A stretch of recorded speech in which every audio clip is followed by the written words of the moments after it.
Hi, this is Mr. Roble. I'm going to go ahead and give you your first PowerPoint presentation. Okay, and the way these are set up, we will cover one section usually per day or every other day or so.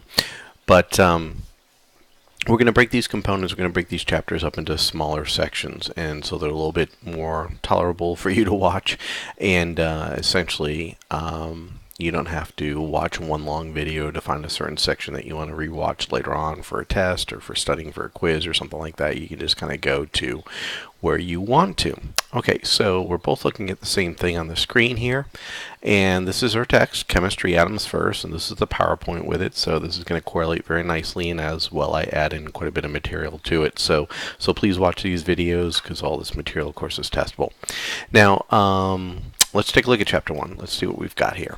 Okay, so here's the way chapter 1 is broken out. There are 6 sections in it, and I'm kind of going through this a little bit more in depth with you because this is the first occasion of us watching or going through a PowerPoint together. I won't be doing this as much in the future, but at any rate, this first chapter has 6 sections, as you can see. The first one that we're going to cover tonight is going to be chemistry in context, and of course that'll have several objectives that we'll need to accomplish, and those will be listed on the next slide.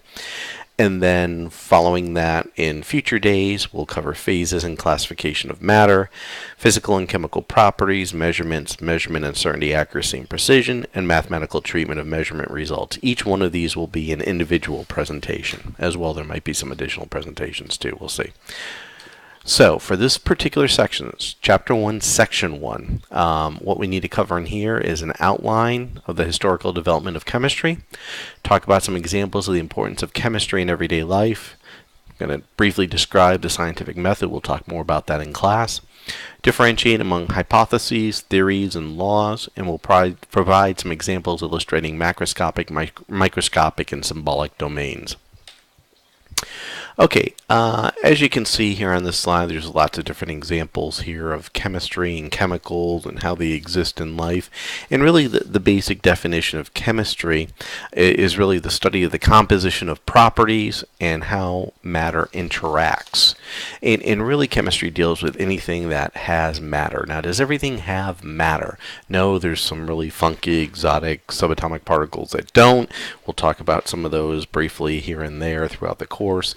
But far and away, as far as everything we're concerned, anything that we can sense using our 6 senses is something that's got matter and therefore is a chemical of some sort.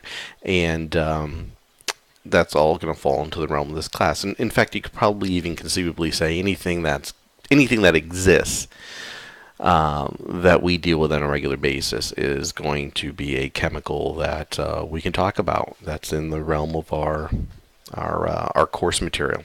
So, foods we eat, looking at dish detergents, hand soaps, the plastics and the designs of things. One of the things we'll take a look at soon is a cell phone and how a cell phone's made and all the different types of chemicals that go into making a cell phone and how they're specially designed and the types of people that design those things, where they work and what they do. The fuels we utilize to provide transportation and mobility. There's just so many different things. It's just a plethora of things that exist that we deal with on a regular basis that all have to deal with chemistry. Now, first thing I want to talk about is give you a little bit of a background. And this is not in your text, so this slide and the next slide I'm going to do a little bit of writing to give you some notes as I explain what I'm talking about verbally. So please, you'll have this, of course, available to you to watch over and over again, but please get this down. So we're going to go back to 3000 BC. We're going to talk about the roots of chemistry, as we can tell, where this type of stuff comes from. And when we look at the history of chemistry as a science, it really kind of breaks down into 2 fundamental fields. And one of them could be labeled something like technical. These are the people that are craftsmen that maybe they're working with metals, or they're iron smelters or copper smelters, but these might be the people that are smelting iron, in other words, breaking breaking raw elements out of their oxide states or out of their mineral states and purifying them. They could be taking a rock out of the earth that contains copper in it and separating the copper out, and then taking another type of rock that's got tin in it and getting the tin out, and then maybe putting the two of them together and making something new like bronze. And that's how they got Bronze Age weapons. Okay, copper, of course, is very soft, so is tin, but you put them together, you get a better weapon. And this was something that really advanced civilization for quite a period of time. And those cultures that were able to capitalize, that knew how to do this, certainly had an advantage over those that didn't. The other big group we can think of are the spiritual. Okay, and those people, and what I mean by spiritual, let me explain that first. It's not necessarily religious. It's the people that use their mind to problem solve, to logically think out mind problems. Like they try to logically resolve something. For instance, the philosophers. These are the great thinkers of history, both past and present. And these are the people that would try to think through scientific problems or sciencey type problems to try to explain the natural world that was around them. You do also have the religious aspect. You have the priests. And then you also have another group, the scribes. Okay, and the scribes are important because these are the people that do a lot of the math work, right? So around 3000 BC, and I'll write that date down here again, you start to get a lot of movement of people from the fields towards the cities, either for protection or for trade or for food. And so you get the birth of these villages and then towns and then cities, and these people need to have some way of counting. They need to track grain, they need to be able to trade, they need to be able to somehow account for all the resources they need in order to survive. So the development of counting systems comes into play around this period of time. And as well, we start to see introductory mathematical operations like the decimal comes in around somewhere between 3000 and 2500 BC. There's evidence of it existing. And then also multiplication tables around 2500 BC. Okay, and let me write that down, multiplication tables. And this is important because if you take something like a field, let's say you've got a big field, okay, and you measure the length and you measure the width, now you can do something like get the area, length times width, right? And so you can capture the area of a field, and you can start taking measurements of property in geography. And you can also add one more dimension on, right? You can add, you've got your length and you've got your width, and now you've got height. So you get volume, length times width times height. Okay, so you start getting these two things, these two ideas of area and volume that are able to be calculated. And if you can take the area of a sphere, and I know it looks like a circle, but you got to pretend it's a sphere. And it looks a little more like an egg or a strawberry, but we're going to pretend that's a sphere. I'll write this in here, sphere. And so if we take the area of a sphere, and if we could get the volume of a cylinder, I'll try to draw it three-dimensionally here, so we get the volume of a cylinder. Between these two characters right here, we can start to calculate a new important mathematical value called pi. Okay, and when they did this back then, they calculated and they kind of rounded it to 3. They were able to accurately measure it more than 3, but they didn't have any need for the decimal and such, so they just kind of rounded it to 3. And so the reason we're talking about math, I know, but math and science are so integrated, as you'll see throughout the course this year, that math plays a very important role in science. Although math and chemistry is not tremendously hard, but it does play a role. And so the advent of math allows science really to develop at some point in the future, and it doesn't for quite some time, but eventually it will. Okay, so this is like ancient history, and we'll go to a little more recent ancient history now. We're going to talk about the Greeks, And there's two people that you really need to know that are important for the development of chemistry. And there's Democritus and there's Aristotle. Okay? And while these two were both alive at the same time, they were of vastly different age groups, so they didn't really interact at all. And they probably, I don't know if they knew each other or actually spoke to each other at now, but I would imagine they didn't. I don't know that they were even in the same part of the Greek world at that point in time. But you can see there's a little bit of overlap here. I think Aristotle was 14 when Democritus died. So like I said, there's probably not a lot of overlap. Now, Democritus is important for one concept, and that is he was an atomist. He created the word atomos, which we get the word atom now.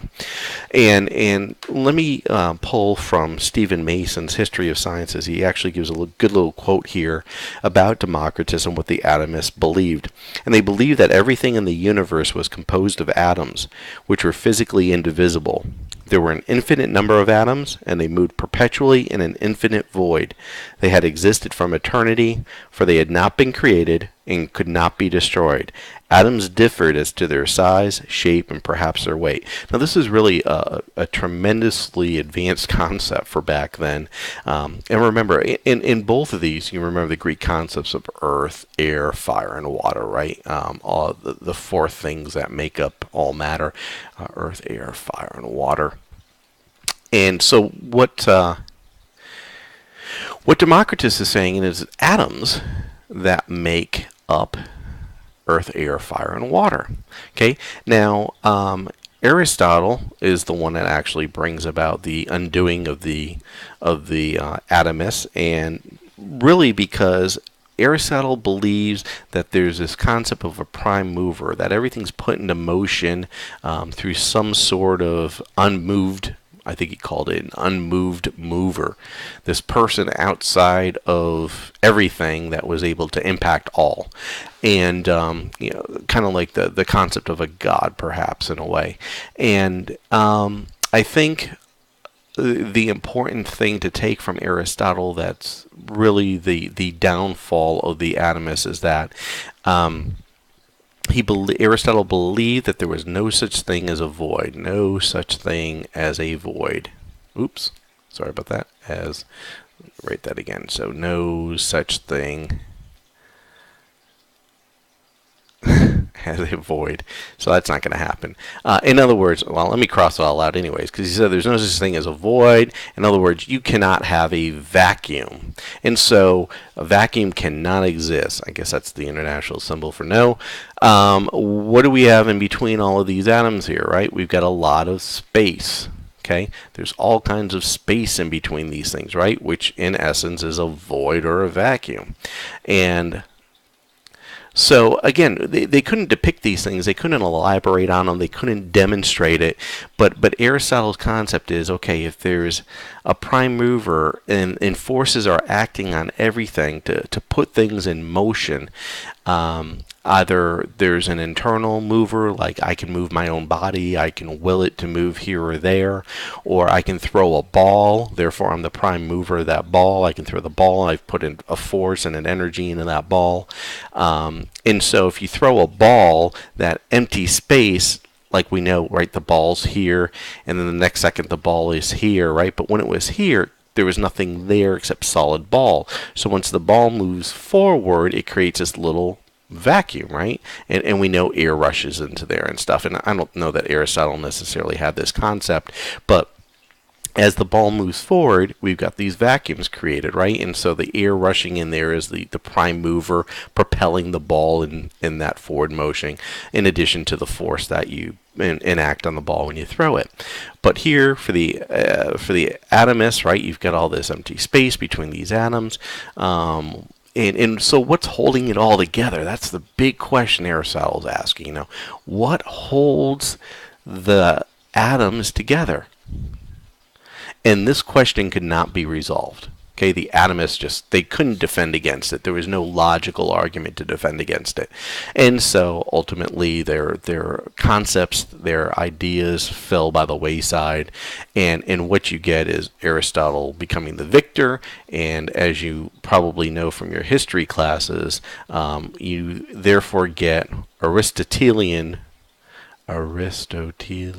thought for the next 2,000 years, really up until the age of the late Renaissance, probably the early Enlightenment period, where people started questioning these ideas like Galileo and such, Newton and Copernicus, started challenging the Aristotelian ideas of the universe and matter and many of the things that were believed for many times. But you can see why this concept was certainly jumped upon by many religions throughout the world, of course Christian religion being one of them, because this talks about this concept of a god, okay, prime mover, and so they replaced the prime mover with the concept of God, and so the Catholic Church back then certainly endorsed Aristotelian thought and really promoted it. And of course they had all the scribes and they had the writers and they copied the manuscripts and they promoted it, and so therefore you get this concept. Now of course they also suppressed a lot of things, right? Any kind of, like, as you know the story with Galileo and such, as he tried to incorporate new ideas and challenge some of the teachings of Aristotelian thought. Of course, there was the church could come down pretty hard on you back then for many of those things. I think he just kind of got resolved in that fashion with the church. I think something like 20 years ago or whatever, they actually said no, he wasn't a bad man. So any rate, that's all for history class and stuff. I just kind of wanted to give you a big rundown of the technical and spiritual aspect all the way back to ancient history, into these two important characters, Democritus with the atomos, which is where we're going to function the first half of this year, really looking at the atom. And though this concept originated quite a period of time ago, it didn't survive, and these are the reasons why it just didn't survive, in a nutshell, so to speak. So there's many other reasons too, but these are the primaries, I think. Okay, so moving forward, let's take a look here. So we've got some alchemists here. We love alchemists because alchemists did all kinds of funky and weird things. You're going to learn a little bit about the alchemists in the next couple of weeks. We're going to watch a video on it, and you'll get to see some of the quite spectacular experiments that they did, and some of the things that they discovered accidentally along the way. These things originated, these chemical technologies and these philosophical ideas of alchemy originated, in Egypt and China. These originated throughout the world at that time, the Mediterranean basin, parts of Europe, and what their concept was trying to change things from valueless objects to valuable objects, to transmute them, and so alchemy. If you look at the word here, you got alchemy, and of course we get chemistry from it, but it's an Arabic word, alchemy, okay? Just like you get for math, you get algebra, right? Algebra is a Arabic word, as is chemistry, okay? And so these are where some of these concepts come from. Now why Arabic, okay? And as I mentioned, Aristotelian thought, right? So it was kind of suppressive throughout the Western European states because of religious edicts and feudal edicts and many other things that were going on at that period of time. So a lot of the ancient knowledge, the writings of the ancient writers, were preserved in the Arabic world for like 1,000 years during the Dark Ages and the Middle Ages, and it wasn't until the late Middle Ages, the Renaissance, the Enlightenment, that Westerners started going back and bringing some of this ancient knowledge that was held and studied and incorporated by the Arabic nations. And these Arabic nations had these tremendously important academic centers. They were the wealth of knowledge. They really contained everything that existed in the world up until then, where it wasn't against their religious beliefs to study and learn new ideas. All these ideas were able to be be brought back to Western Europe later on, and reintroduced into Western culture at a later period of time, and much of it is still being deciphered today. So we get alchemy and algebra, from these Arabic words and stuff, where they really took these fields and propelled them to the next level. Now, here you can see chemistry. It's right in the middle. Why? Because we feel chemistry is so critically important. It's a foundational science. It's considered by many to be the central science.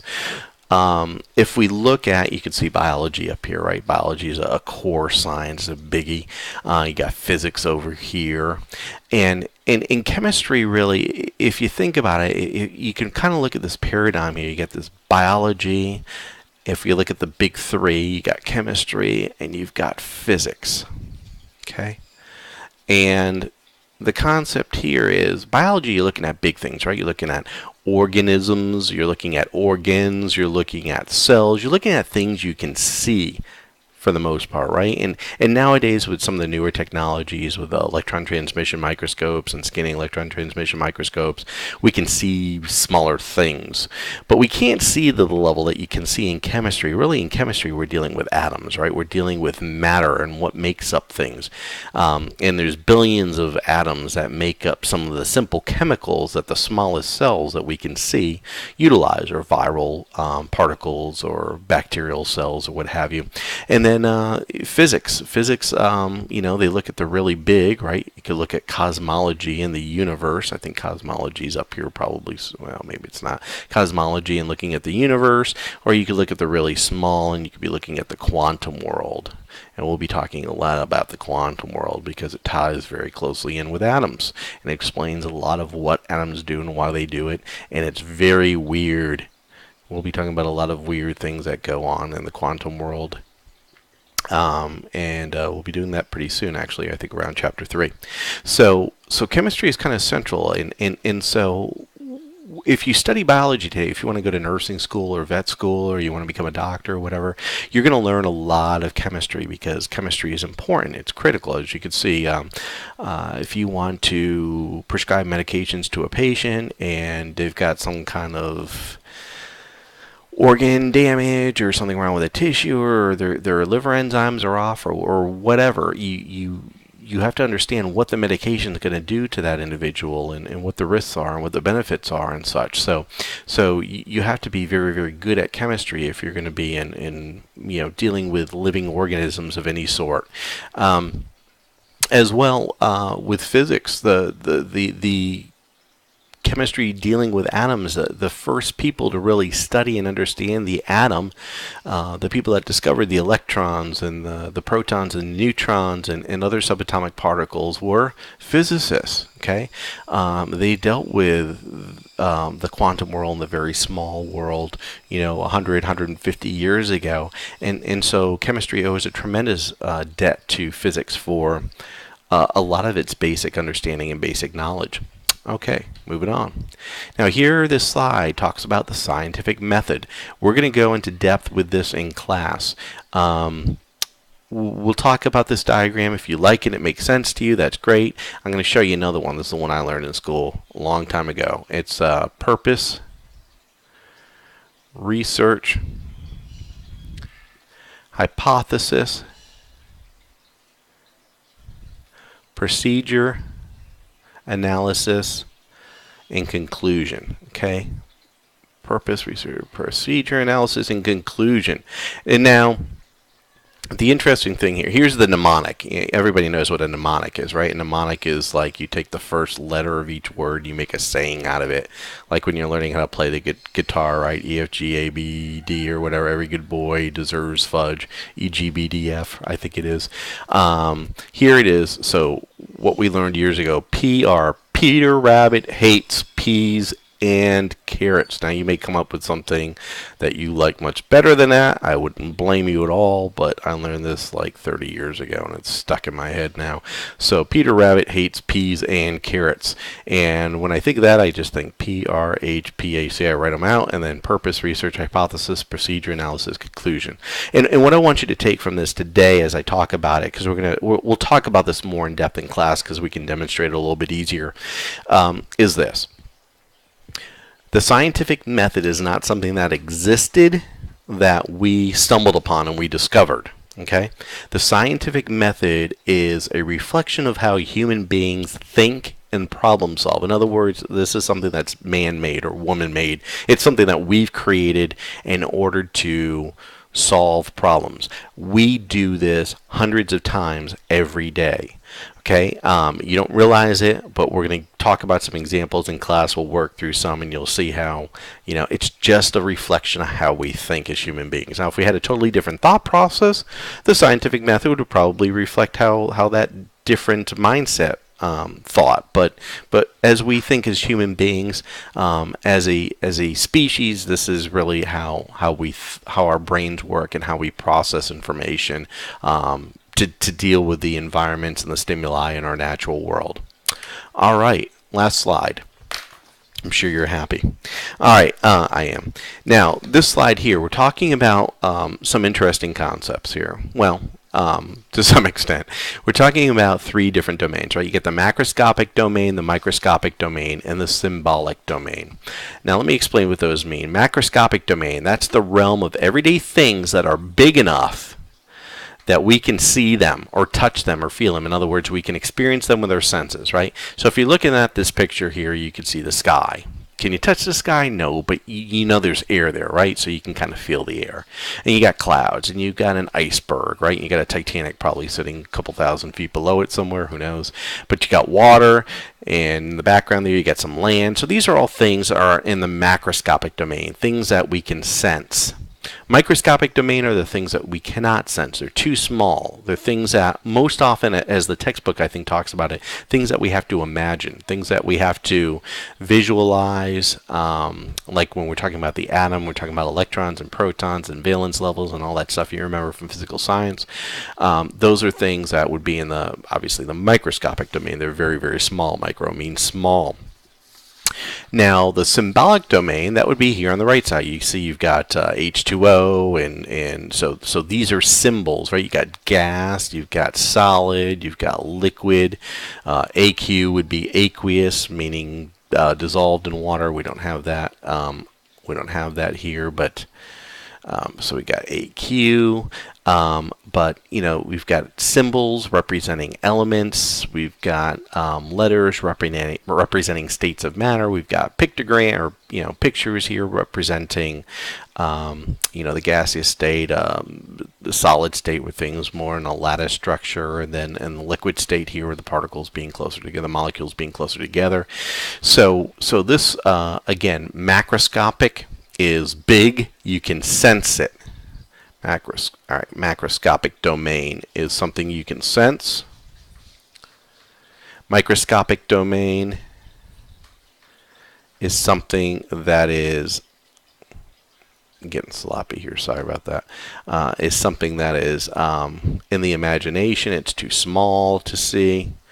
And then symbolic domain is something that we are using a symbol to represent something else. Like these are good examples of the symbolic domain. Okay, and so that's the main concept here. We'll talk a lot about water actually, because you've got water here in 3 states: a gas, solid, and liquid. We'll talk. I mean, that's one of the cool things about water. It can exist in all 3 states at the same time. There's not too many things that can do that.